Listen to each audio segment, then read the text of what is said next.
Alright guys, welcome to our lockdown series of podcasts. My name is Eoghan McGregor. I'm here with James Rankin. Guys. You see, he's been a coach here for the last couple of years, and of course myself, I'm a head coach here in CrossFit Perpetua, and James has been here how long? How many years? It's just over 3 years now, actually. 3 years. Yeah. Probably feels a lot longer. It does. So guys, we're going to be talking through a kind of a topic obviously that's coming up at the moment in terms of how to approach your training during the current lockdown.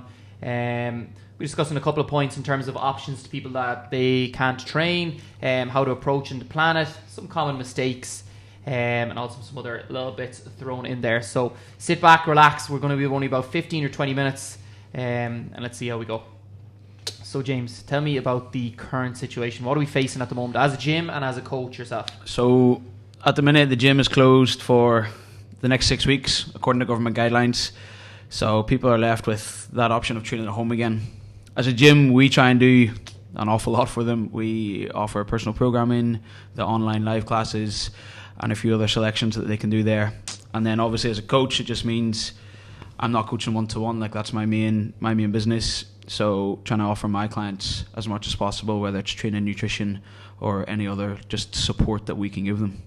Okay, yeah. So like, let's say you're saying on that, your current situation, you're used to coaching one-to-one, right? Mm-hmm. So what's clients like at the moment currently? Let's be honest. What are they really like in terms of now they can't come to the gym anymore, or they're not getting that one-to-one, like a physical, like, you know, in terms of like coaching from yourself? Well, there's a real mix. Some of them are dead keen. They just want to keep going. They want the personal programming. They've got kit at home, whether it's a full gym setup or something kind of similar, and they want to keep going. And then the other end of the spectrum is some people are just of the opinion it's only 6 weeks. They'll wait it out and they'll come straight back to it without doing an awful lot between now and then. So yeah, there's a full spectrum and everything in between obviously as well. So it's just trying to, I suppose, manage expectations of people while they're not here and trying my best to keep them from taking too many steps backwards if they're not doing anything. It's always a dangerous one, even just listening to that, when you say that people are saying it's only going to be 6 weeks. And this thing, I remember when we first started, I think it was obviously back in March, when we said we were going to be doing the live workouts, and we were like, it's only going to be a couple of weeks. And we'll be back again. Like that again. So, yeah, let's not fall for that one, guys, if we can. Alright, so let's say we've got that current situation. People are trying to figure out exactly what to do. So they've got certain options, not just with us itself as a business, but also you know, their own options to train. So what's kind of things for them to do, or what do you think they should be doing? Well, people can, I think what everyone should really be doing is making sure they get some sort of daily movement. Like, if they don't want to train with us, that's totally fine, or if they train at other gyms, yeah, whatever, but make sure you're getting your steps in, some sort of stretching and mobility, especially people like if they're sitting like this all day, their hips, their upper back and everything. So some sort of stretching, and then any sort of other physical activity, whether you want to go biking, swimming, go down to 40 foot in this type of weather, whatever, just so long as they're doing something. And I think like physically and mentally that'll be really, really important for people. Yeah, because like you can see, obviously guys, everyone's got an awful lot of options to what they want to do with their training, whether it's us as a business or on people, or what people get offering, let's say on social media in terms of programs and stuff like that. But let's say the main options are they can do live workouts. They can do recorded workouts, which we have. They can either get a program from a coach like yourself or someone else. They can get just make up their own stuff if they want, or they can do nothing. So pretty much. If it was you, right? Let's be honest, right? If it was you, what would you do? What would you actually follow? Because everyone's going to be different, right? Some people, the live workouts are going to suit some people, then they're not. What would you like to do? For me, I suppose I kind of, if I didn't have access to the gym now, if I was in the same boat as everyone else, I'd probably just want some sort of semi-personalised home workout program. So I'd want something off, say you were my coach, I'd want something off you 3 to 4 days a week, dumbbell work at the house, bodybuilding style stuff, along with a little bit of a workout at the end. That would be what I want, literally 3 days a week, and then I go for a walk, a swim, a cycle, whatever in between that. But yeah, I'd probably just want to do the bare minimum to not get fat between now and the gym opening again, rather than trying to like just bring the expectations back down to reality a little bit. You're not going to get crazy strong, you're not going to get crazy fit whenever you're at home, so just try and maintain as best you can for the next 6, 8, 12 weeks, whatever it's going to be. And like one thing on that, just kind of jumping out already, I'm just kind of thinking, everyone's in the same boat except for the odd couple of people, let's say they get to train in a gym where they're coaches or anything like that, if they're doing live workouts, but literally everyone's in the same boat. So if you're looking at people doing these big workouts at home or whatever they are, or they've got equipment, there's not many people that have actually got that. So like most people don't have any equipment whatsoever, so don't be going on social media and shit like that and just be like, oh, look what they have and look what I don't have. Deal what you have, and then exactly, it's always about running your own race and just understanding where you're at and what you can do, isn't it? Yeah, because I never thought I'd do any home or live workouts, right? And then I remember I was like, when we got into them, we started doing them, I was actually saying that I actually would enjoy doing them, but again, doing them like 5-7 times a week, probably not. Different. But like, yeah, it depends obviously again in terms of thing. But so guys, think of your options that you have, and then think of the ones that are actually going to motivate you as well. So it's like, if it's the live workouts, then you're going to do them. If it's the recorded workouts and you can do them anytime you want, do them. If it's get a program off a coach, go and get one. Spend the money. It's going to be worth it for the next couple of weeks, and work with them so you actually have something to work towards. So yeah, think about the options to train, and which is going to obviously motivate you for the next 6 weeks, and then hopefully we're back. But if it doesn't, that means you're still obviously keeping training and working. Yeah. So let's say, okay, so we're picking one of those options or whatever it is in terms of how they're going to train over the next week. How do you think is the best way to approach it or plan it for an individual? Let's say you work with obviously one-to-one clients at the moment. What's the best way? Well, with my one-to-one clients, I kind of have a 2-week plan in place for each of them, and then a weekly catch-up on that, whether it's through WhatsApp or a phone call, and we just kind of go over what worked, what didn't, and build from there. I think just for the average person, if they're following online workouts or whatever it is, go by how you feel. There's going to be days where you feel fantastic. Maybe you do want to train 2 or 3 sessions that are 20 to 40 minutes long, and then other days you will feel like shit. Just get through one workout that day, get your steps in or whatever. And I think a lot of the time, like you kind of were alluding to there, like taking pressure off yourself. Like you don't have to do loads, you don't have to compare yourself to whoever can. Someone might have a home gym and you only have 2 8-kilo dumbbells at home, so just run your race for now. You have. Yeah, 100%. And because guys, it is important that whichever one you're again picking, so let's say if it's a live workout that we have here in Perpetua, then you can book into that and that's your time every day.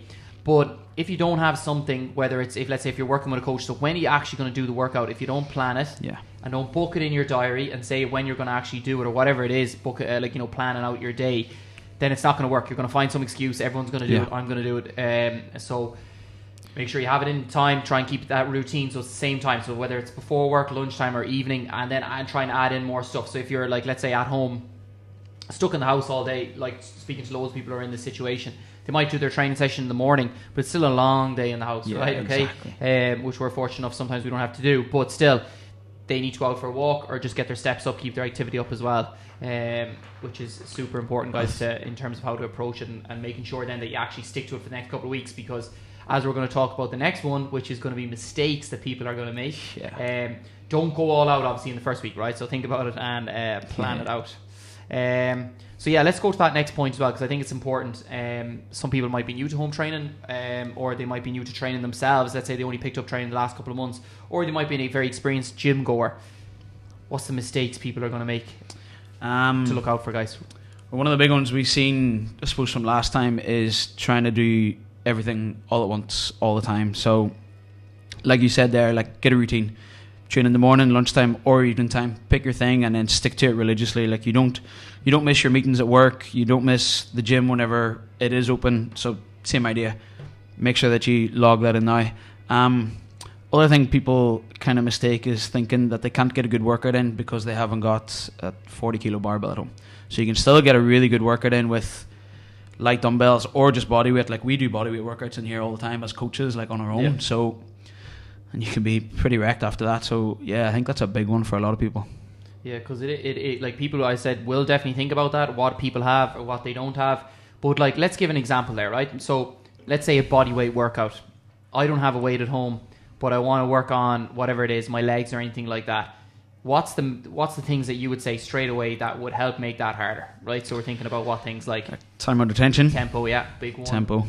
Any kind of weight you have at home that you can use to obviously make it a little bit harder, but you got to think about what's going to make the movement harder itself. So you can either talk to your coach or get tips off online or whatever it is, but there's always ways to get the same stimulus or close to the same stimulus as you would in a gym with a weight and stuff like that. And you know, most people, when you see, let's say in CrossFit gyms or something like that, sometimes you might see a lot is body weight sometimes is some of their poor stuff, whether it's pull-ups, push-ups, and their normal air squat. Yeah, exactly. A little bit of weight and stuff like that can hide it. So therefore, maybe now's the time to get stronger. To work on that mobility and position, isn't it? Yeah, and what about overtraining? So you were saying there, you know, about people trying to do too much. Yeah. Well, you got to think, it all comes down to stress, like, and the body doesn't differentiate stress between work, relationships, or training. The country's shut down again. Like, you can't even go for dinner. You can't meet your friends. That's stressful. Some people might be living on their own. I know we have that social bubble, but it is going to be hard for people. And just replacing all those other activities that you did with more training. So some people do want to train like morning, a quick one at noon, and then another one in the evening time. It's like a cumulative over the week, over the month, over the next 6 weeks. That's a lot of stress on the body. Yeah. So you got to find ways to manage that and mitigate the stress a little bit. So adding in other things rather than just training all the time. Maybe some yoga, maybe some stretching.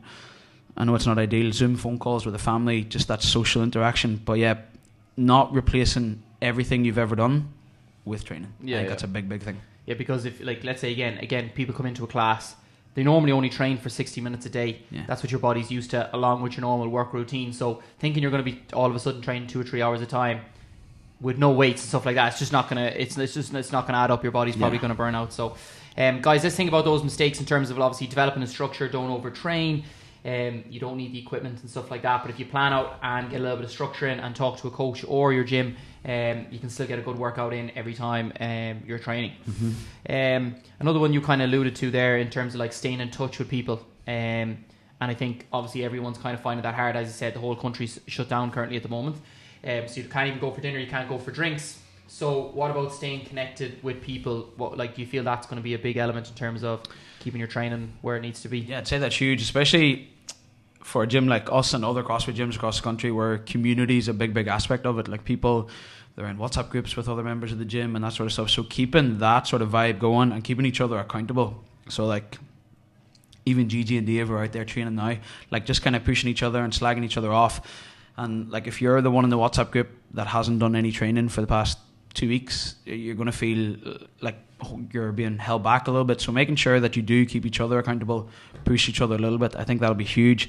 And then just keeping in touch with friends and family. Like, it doesn't even have to be your gym friends and that, but I think that's a good way to... Not anyone that you feel like, it doesn't always have to obviously be about your training, but for like a training one, like you said, like if you're creating that WhatsApp group or whatever it is, you throw in the workout. Yeah. Like even when we do a Freaks on Friday here and stuff like that, and you say you get 10 minutes in the workout, like that's going to push everyone else to do it, or whether it's a run, like Strava, we have a Strava group as well in terms of Perpetua, as well, so people can put in their times there as well. So think about all those ways that might motivate you and give you that little bit of a push. Exactly. Because if you stay with them and you can, if you normally do, I suppose, relate to those people in terms of your training as well, it's going to help an awful lot. It's a good way to stay accountable. Stay in the push, and if you're anyway competitive, times and all that stuff can be good. Another point. So let's say we're talking about training here and getting into everything.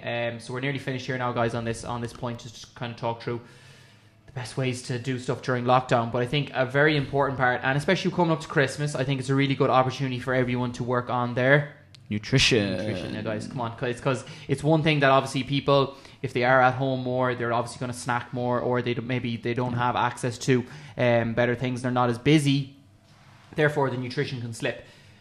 During the last lockdown, you ran a challenge with a load of members from here as well, and it actually wasn't even that strict, was it? It was just really just getting tell us a little about it. We just kind of focused on habits for 8 weeks, 6 weeks, something around that, yeah. But yeah, a lot of people signed up, a lot of people didn't stick to it, but the ones who did saw great results, and it was kind of just really simple things. So like trying to create awareness around, whenever you're stressed, are you the type of person who avoids meals or who snacks extra? For me, like I know I kind of I end up skipping breakfast and have a late lunch whenever I'm stressed, so my body weight goes down, which seems fabulous, but then whenever I come into the gym, I can't lift, I'm weak, I'm slow, whatever. And then other people snack twice between every meal, so they have their breakfast, snack, lunch, snack, and it's just trying to create that awareness. And as soon as you can do that, then you can kind of gain a little bit more control around it and understand what you're doing wrong and how to fix it. So yeah, we did that for it was 6 weeks, wasn't it? We saw some really good results that people have been able to there's a couple of girls who have literally carried on those exact same things, and the gym was open nearly 3 and a bit months. 3 months, yeah. And they've either kept the weight off that they lost, or they've even lost a little bit more again while getting stronger, fitter, and everything when the gym opened up again. So saw some deadly results. Yeah. So let's say that's habits and stuff like that. But then let's say there's the other spectrum of it, which is getting a little bit more strict with your food. So let's say counting calories and stuff like that.